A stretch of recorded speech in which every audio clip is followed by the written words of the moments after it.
Hey guys, welcome back to another Agent Call review. I'm actually going to be doing something a little different where I'm going to stop it after the prospect talks and give you what I would say. Then we'll listen to the agent. You guys can compare the two and we'll talk about it afterwards. Do me a favor and like, subscribe, hit the notification bell, and also drop a comment down below what you thought of the call. Hello? Hey, this is. I was calling about the appointment you scheduled to go over burial and cremation plans. Oh, yes. Yeah. Okay. Just to confirm, you put your name here or your email here as your first name, and then is that right? Yes. Okay, perfect. And in case you missed it, my name's and I'm with Ryco, and the call is being recorded for quality assurance, just so you know. Okay. Okay. But now that I got the right person, just tell me roughly how long have you been looking into options? Probably about a year. Okay, so probably about a year. As soon as I hear probably about a year, my first response is always, "Oh, wow, really? A year?" So, what exactly has been keeping you from putting something in place? Because I want to know if there's a real issue, like they can't qualify, they just simply can't afford it. A lot of times, what they'll respond with is, "Oh, everybody wants $100 for $5,000 in coverage." That gives me an idea of where the conversation is going to go, whether or not they're actually serious, or maybe they just are looking for that plan that's $10 for $100,000. So let's see what he says. Oh, really? Okay. Do you have anything in place now? No. Oh, okay. Any reason you haven't gotten anything in place yet? Money wise. Okay, perfect. So he did it in kind of opposite order, but both really accomplished exactly what I look for, which is okay, so why are you taking so long? What exactly is keeping you from actually putting something in place? And then on top of that, do you currently have anything? Maybe she's got something and she's just trying to add to it, and that's why she's been putting it off. So, really good on following up with that, and again, just different order than what I would have asked. Okay, just haven't been able to find something that fits your budget. Yes. I got you. Well, we're going to change that today, right? Everyone I work with is on a fixed income, so I'm real good at finding things that are in people's budgets. Sound good? Hello? Hello? Yeah, could you hear me? Yeah, oh, I can hear you now. Okay, good. Well, I'm a licensed broker here, so there's 40 plus companies, and I just shop them all to get you qualified for the best rate. Make sense? Yes, yes. All right. So, what were your thoughts and concerns when you filled out the request?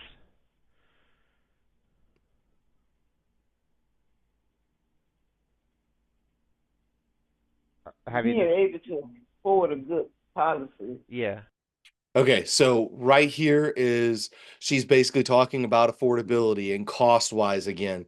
So this is a perfect opportunity to figure out exactly what she's looking for or at least get an idea. So my response to this would be, okay, so you mentioned that you're having issues affording it. So tell me roughly what have you been hearing? Let's see what he says. Would bury me and leave some money for my daughter. Okay, I gotcha. Have you decided? So, are you going to be buried or cremated? I'm gonna add that this is perfect. So I would have liked to get an idea of exactly why she is not um, pulling the trigger. I definitely probably would have pushed a little bit harder to figure out, what is that affordability mark, so that way, again, she could be looking for something unrealistic, and that's the first objection. That is the main objection here. Again, not bad. He's kind of glossing over it and moving on. Again, it's always good to have a conversation and then bring it up. So we'll see if he brings it up again whenever it comes to her objection as affordability. Or buried. Buried. Okay, gotcha. Now, did something happen that has you looking into getting coverage now? No, I've been looking for quite a while. Mhm. I just ain't really cause nothing that I could afford. All right, here we go again. So she has mentioned affordability for a third time. We absolutely need to capitalize on this. And again, I would have asked much sooner, but all things considered, now is the perfect time to ask about affordability. So, what exactly have you been hearing? And that's when you get the real answer. Maybe she is realistic, and she's also just been hearing some really high prices compared to some of the cheaper companies out there. But maybe she is very unrealistic. So let's see what he says. Right, yeah, I hear you. Well, everything's based on age and health, so I'll pull you up some options here and we'll find something that's affordable for you, okay? Okay. All right. And when it comes to getting any kind of coverage, your budget really is the most important part, and I know that's the main thing that's been holding you back. So, I could show you a big policy now, but if you can't afford it, there's no point in talking about it, right? Yeah, yeah. And it's important to know that if you can't afford it, say in 6 months to a year, then you can't just decrease it, but we can always add to it. And I'll be here for life, so you'll always be guaranteed to get the best price when that time comes. So, what do you feel is actually affordable? Are you looking for something between like 80 to 100 bucks a month, or is that more than you're thinking? That's in a good range, 80 to 100. Okay, so notice how he has been listening to the conversation, actively listening. So he heard that she is having issues with affordability. So he didn't go with a super high amount like 150 to 200 or even 100 to 150. It's always good to listen to what they're saying and give them an idea, but you really want to be careful with going too high with somebody who's already complaining about affordability. Okay, we can start looking there. That's fine. And then before we really get into it, do you know the difference between term and whole life? Not really.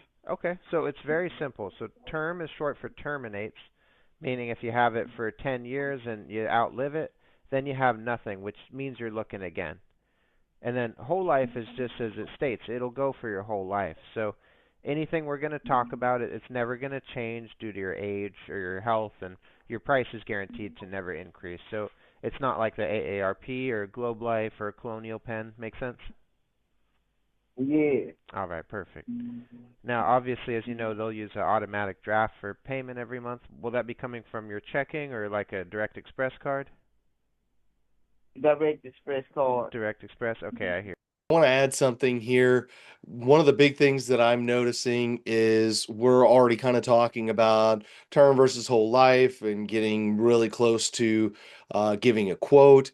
And the problem is we haven't really built any urgency or a why. She's talked about it a little bit, that they need something in place, but we're not really finding out, well, so why is she looking, why does she need to get that coverage?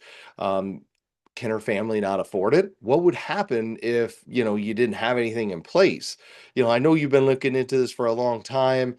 Obviously, you want to get something in place and you love your family, but, is it a situation where your family would be able to afford a funeral? Say you didn't get anything in place. Would they be able to afford that? Get her to talk about her current family setup because that's going to be used later on in the call whenever she starts to object to the pricing. Here, gotcha. All right, so like I mentioned, it's all based on your age and your health. So I just need a few health details to get straight to the point. So what's your date of birth, just so I can verify your age? Okay, so you're 58. Yeah. Okay, great. Gotcha. And then I got to ask you this just because you didn't put it down here, but I already know. Are you male or female? Female. All right, thought so. Great. And then your height and weight? Like 4'8", Mm-hmm. and One thing I would add is whenever it comes to asking male or female, I don't like to ask that question because it kind of seems awkward. You can hear it's slightly awkward, and she's probably thinking, "Why the hell are you asking me if I'm a male or female?" So what I like to say is, it looks like we've got down here that you're male or you're female, one or the other. Just make the assumption, but ask it in a question form just to confirm it. So that way you're not asking an awkward question, just a little easier way to get that answer. But it's still a great thing to ask because you definitely don't want to wind up quoting a female price or vice versa. I weigh about 210. Okay. And then are you a smoker? Do you use any tobacco or nicotine? Smoke. You do smoke? Okay, gotcha. Working on quitting. Good for Working you. on it. Good for you. And then do you have any health concerns of any kind? Anything mild or major? All right, I want to add something real quick. She said that she's a smoker, so it's really important. What I do is I put that in the back of my mind of already that's probably why she doesn't like the rates, is it's more expensive for a smoker. So that's going to be another objection or kind of a form of an objection because the rates are going to be higher, which is again probably why it's not affordable or in her affordability range.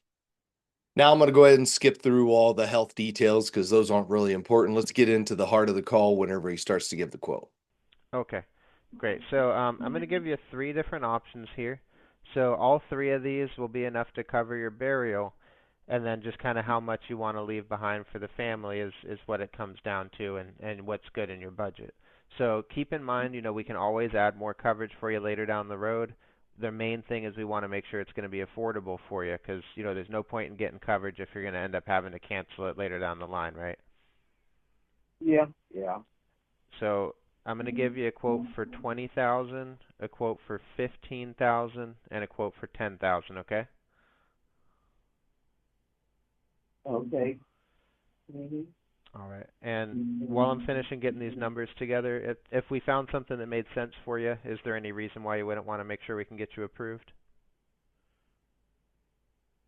Yeah, oh, Lord, if you can find something that makes sense for me. Okay, good, good.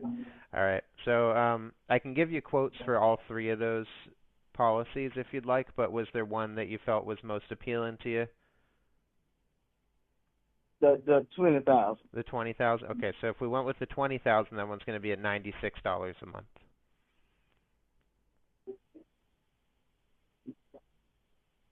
Would that be comfortable for you? Won't take any food off the table? No, that sounds good, man. Sounds good. Okay, great. Glad to hear. And are you able to pull up your email on your phone if I needed you to sign something in a few minutes? Yeah. Okay, great. Just good to know. All right, and then I also just need to let you know there are two important things that they'll need. So they will need your full social. There's no credit check or anything like that. It's just how we make sure the money goes to your family, not someone else's. And then they also will need your Direct Express card. So you can make that first payment today if you'd like. Most of my clients, we set it up for some time in the next month. So, if you get like disability or any other sort of payments every month, we can set it up for that day. But they will need that. I won't be able to get it today. Okay, that's fine. But you do have the Direct Express card number, right? We can put on the application and set you up for your first payment within the next month. Well, I want to wait on that because my daughter has to do all that here. Exact thing that I would say here. Oh, okay. So your daughter makes all your decisions for you? Get her to confirm that no, no, no, I can make the decisions myself, or that yes, the daughter is necessary in order to make any decision. So let's see what he says. Okay, she's the one that has your Direct Express card, or? Yeah. Okay, so you just let her have it. Well, I get out, I have to be in my wheelchair, and it's a lot of in and out, so I just let her handle everything. Okay, well, I mean, do you really want to keep putting this off? I know you've been looking for a long time. We can get this finished for you. Do you have someone? I'd rather wait until I got the money right there to go and get it. A better thing to say there would have been, okay, yeah, so why don't we go ahead and get your daughter on the phone here real quick? So she confirms that she's got it and she needs to make the decision. At that point, I just add, okay, so that way we can go over all the plan details and let her know exactly how it works. That way we're not playing a game of telephone. She's likely to object, but still, you continue to do the kind of soft close situation. That information on file. So when is she going to be back? I can give you a call back and we can get this taken care of for you. Oh, she's at work, so that's going to be later on tonight. Okay, what time does she normally get home? About 2. About 2 a.m.? Uh-huh. Oh, wow, that's late. Well, I mean, I can give you a call back tomorrow then if you can ask her to leave the card with you so that we can finish this up for you. Okay, well, she hopefully she'll be here then. Okay, what time tomorrow would be best for you guys? Um, probably about 11. All right, so my response here, okay, perfect. I can definitely give you a call around 11. Now, I just want to make sure this is really important to you and you're really wanting to get this in place, right? And your daughter's definitely going to be willing to talk and go over the details, correct? Get her to commit, and that's about all you can do at this point. She's coming up with plenty of objections and really does not want to do it either without her daughter or maybe just not even at all. Okay, 11. Okay. Yeah, we can do that. It's fine, but you're not going to keep putting this off, are you? I mean, it seems like you've been Oh no, kind of I gotta kicking the. get something done now. Yeah, it definitely is important for you to get something. So that's all we need. You know, it's easy that we can get you the application in and get you approved for the policy and get you something that'll protect your family. You know, I just make sure you pick up my call tomorrow so we can finish this up for you. Okay. Okay. All right. Talk to you then. All right, perfect. Now, as hindsight's always 2020, my guess is that she is consistently getting declined for carriers. Maybe doesn't like the 2 year wait. Those are all things that very well could have contributed to her objecting and saying, "Yes, call me back." I'm looking at the history now, and it doesn't look like he gets a hold of her again. So she's probably going to continue to put this off, unfortunately. But it is what it is. He did a great job overcoming, staying calm, not getting agitated with her because it's not going to do you any good. So, kudos to the agent. Again, do me a favor, guys, like, subscribe, hit the notification bell, and comment down below what you thought of the call. See you guys in the next one. Subscribe now to be a Fexpert. Do it.